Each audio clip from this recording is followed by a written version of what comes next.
During the time we were heaving the anchor up and setting the sails, Bonaparte remained on the brink of the poop and was very inquisitive about what was going on. He observed, "Your method of performing this maneuver is quite different from the French," and added, "What I admire most in your ship is the extreme silence and orderly conduct of your men. On board a French ship, everyone calls and gives orders, and they gabble like so many geese." Previous to his quitting the Bellerophon, he made the same remark, saying, "There's been less noise in this ship, where there are 600 men during the whole of the time I've been in her, than there was on board the Epervier, with only 100 in the passage from the Isle d'Aix to Basque Roads." Soon after the ship was under way, the moose joined with 3 or 4 sheep, a quantity of vegetables and other refreshments, a present from the French Commodore to Bonaparte. After receiving them on board, we made sail, accompanied by the Myrmidon, for England. And working out, we passed within about a cable's length of the Superb. He asked me if I considered that was near enough for a naval engagement.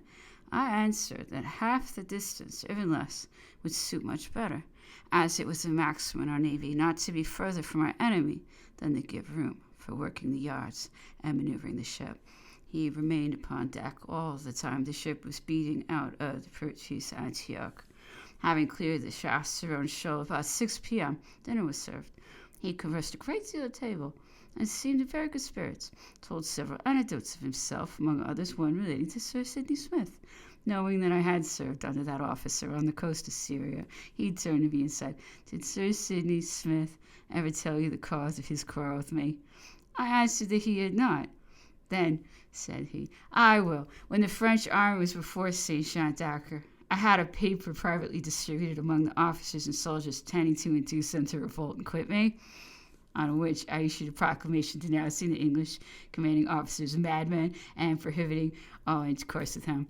This nettled Sir Sidney so much that he sent me a challenge to meet him in a single comment on the beach at Caffa.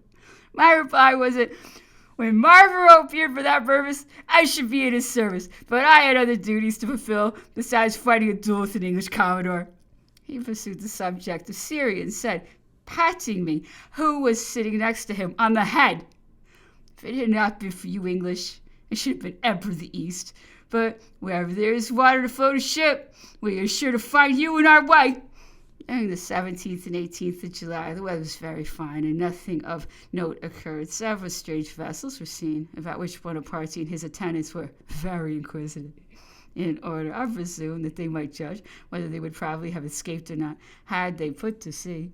The only ship of war fallen in with on those days was the Bacchus sloop, which I pointed out, and at the same time informed him that we had several frigates cruising in this position for the purpose of intercepting him, that he had gone past the ship stationed close in with the land.